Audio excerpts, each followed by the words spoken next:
Hi students, welcome back to my channel. So in the last session, we are discussed a different types, different methods we are used to call the parameterized constructor. So there are three methods are there to call the parameterized constructor. First one, explicit call. Second one, implicit call. And the third one, initialization of an object using assignment operator. So in the last session, we have discussed the first method. So the first method is explicit call. So students, you already know in an explicit method how we are called the parameterized constructor.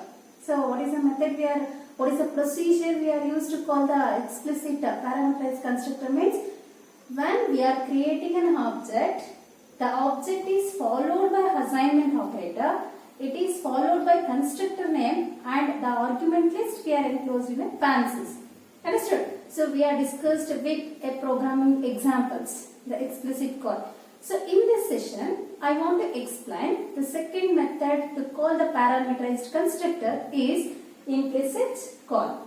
So in an implicit call, we are using the procedure to call the parameterized constructor is at the time of declaring an object in the main program, the object is followed by the dot operator. It is followed by the dot operator. It is followed by a constructor name and the argument list is enclosed using parentheses. Understood? You clear the procedure? At the time of declaration of an object, it is followed by dot operator. It is followed by constructor name and the argument list here enclosed in a parenthesis. So by using this procedure, we are implement the program. I will give the program is write a C++ program to initialize data members using parameterized constructor through implicit call. So in this program, first I want to include two common header files, #include iostream.h and #include call.io.h header file. So these two are the common header files for all the programs we must return. Next, what is the next step? To give the definition to the class. How to define the class? You already know using the keyword class. We are defined the class. Here I will give the class name is num. Num can be defined by using the keyword class. The class definition starts with the opening floor bracket. Here we are declaring private data members because we are using a parameterized constructor method. Constructor means it is used to initialize the values to the private data members of the class. So that's why here I will use private access specifier to declare a data member. I will declare two data members. The data members I will taken as xy.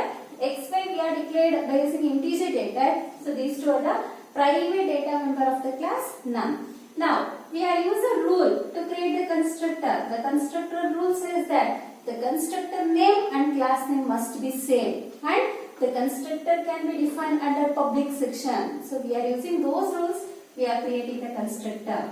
What is the class name? Num. I will create the constructor name is num. Here we are passing two arguments. The two arguments I will given as A and B. So arguments we are individually declared by using the data type int. The arguments data type and private data members data type both are same in the constructor. So now in the constructor I will initialize the value A value I will initialize to the private data member X and B value I will initialize to the private data member Y. Understood? So this is a parameterized constructor definition. Next we are close the constructor definition and we are declare the main another member function. The member function here I will declare as display. Why display? So in this member function, I want to display the x and y values. In this member function, I want to display the x and y values. So I will write the statements. Cout the value of x. The value of x equals to, we are using the data member name and enter. Next, we write another cout statement. Cout the value of the value of y equals to the data member name is 1. Enter. So I will close the display function and also we have closed the class definition. The class definition must terminate with semicolon. Understand? Now, after giving the definition of the class, the next step is to declare the main function in a program. The main function we are declared by using a void return data type main. So here the first statement to create an object. Now we are follow the procedure because we are implement the program by using implicit call. Understood? So now we are use the procedure. What is the procedure? We are using the class name to create an object. I will declare an object n1. So n1 is followed by dot operator. Next, dt is followed by a constructor name and the arguments. How many arguments we are declared in a constructor? We are declared 2 arguments. Then we are initialize 2 values. So these 2 are the argument list. Argument list we are enclosed in parentheses. Now we are terminate the statement. Understood? Now, students, are you clear with the definition? At the time of declaration of an object, it is followed by dot operator, followed by the constructor name and argument list enclosed in a parenthesis. This is the procedure for implicit call. Like that, I will declare another object. Always the object can be declared by using a class name. Object I will given as into dot. We have called the constructor num of. I will initialize 100, 200 values. Because the advantage of parameterized constructor is to initiate or to initialize a different set of values to the private data members of the class. So first time when I will call the parameterized constructor, I will initialize 10 and 20 value. Next time I will call the parameterized constructor of the values 100 and 200. There are different types of values or different set of values we can initialize to the private data members of the class.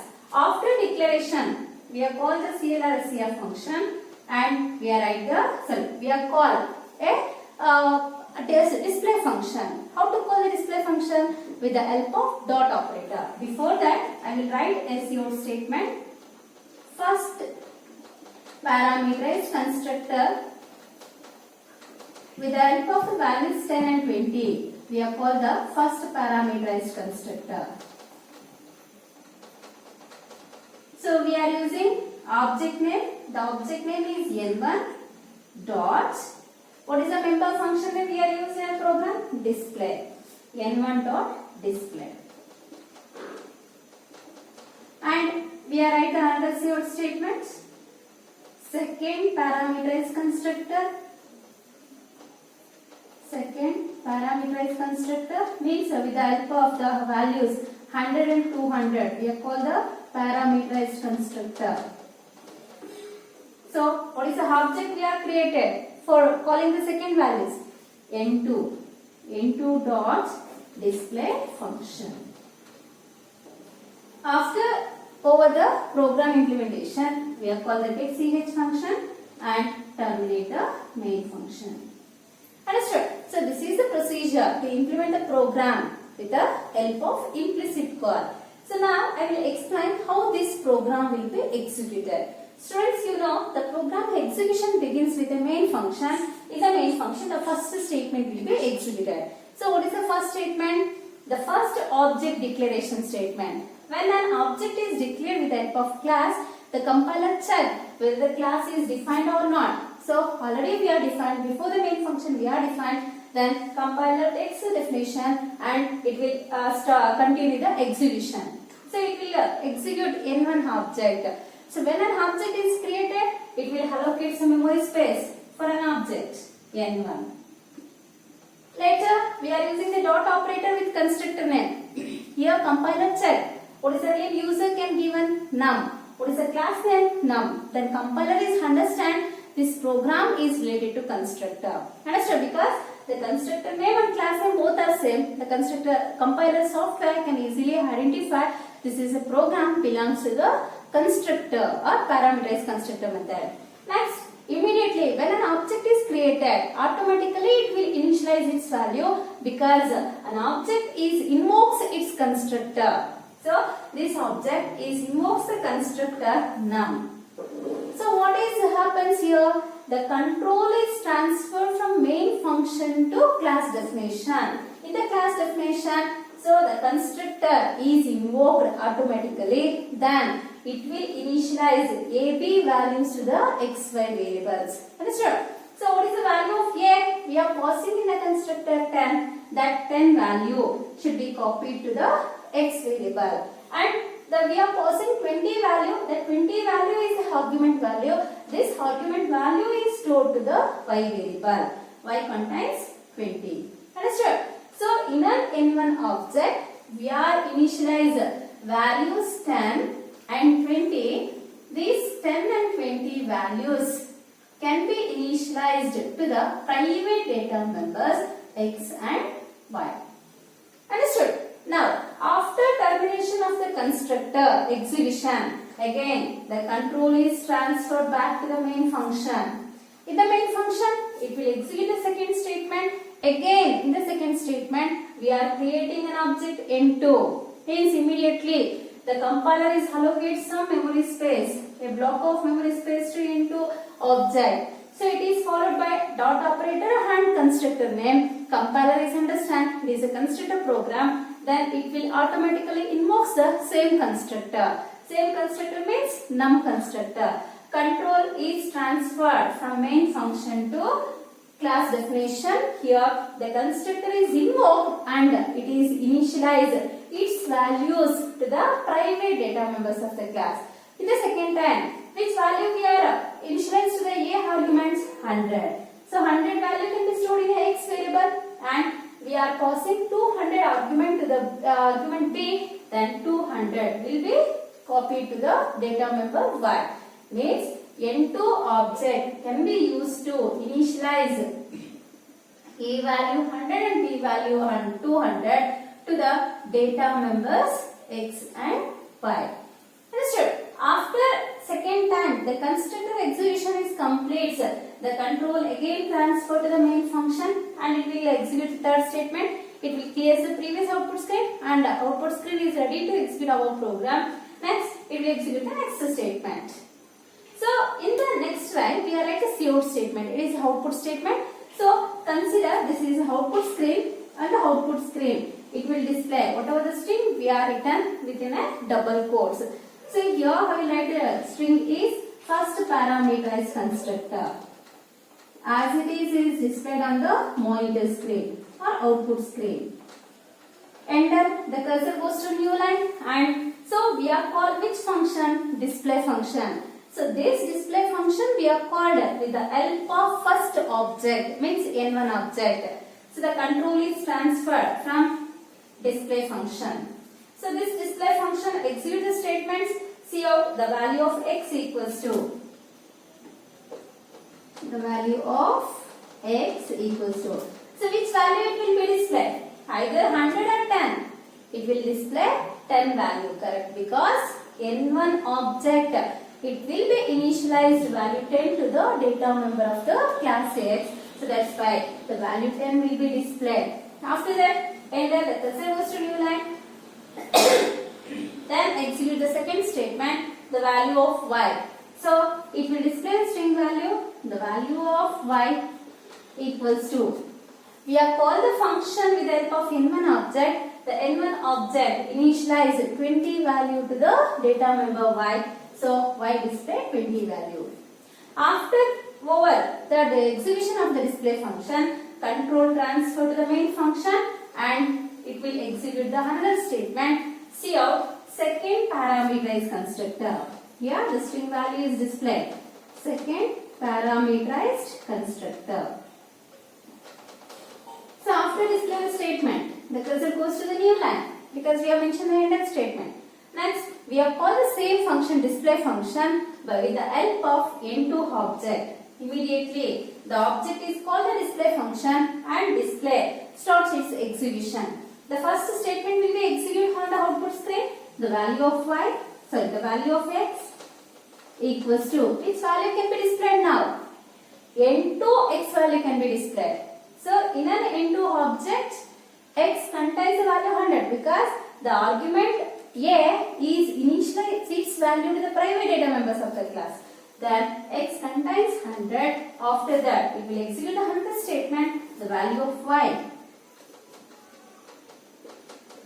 is, which value is displayed? Either 20 or 200. Exactly, it is 200 because an N2 object allocates the memory for the private data member. Y. Y is copied the P value. P is the argument of the constructor. So here the constructor is initialize its values to the data member. So that's why 200 is displayed when the display function is executed the statement. Next, the display function is execution is over. The control transferred from display function to the main program. The main program we are called the getCH function. It will execute the program and this output can be displayed on the output screen and later it will terminate the program. Understood? Students, I hope you understand the program very well and you know the difference between implicit call and explicit call. So it is very easy to understand. Implicit call means an object name followed by dot operator. It is followed by constructor name and argument list we are enclosed in a parenthesis. But in the explicit call, suppose we are using explicit method.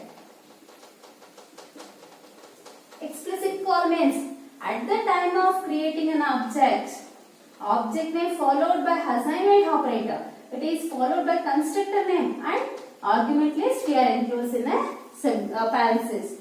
So here we are using equal operator, assignment operator in explicit call. We are using dot operator in implicit call. Only the difference is here in the explicit call we are using assignment operator. In the implicit call we are using dot operator. Understood? Remaining things both are same, explicit and implicit. Understood? So in the next session I want to explain the third method, how to invoke the parameterized constructor. Thank you, students.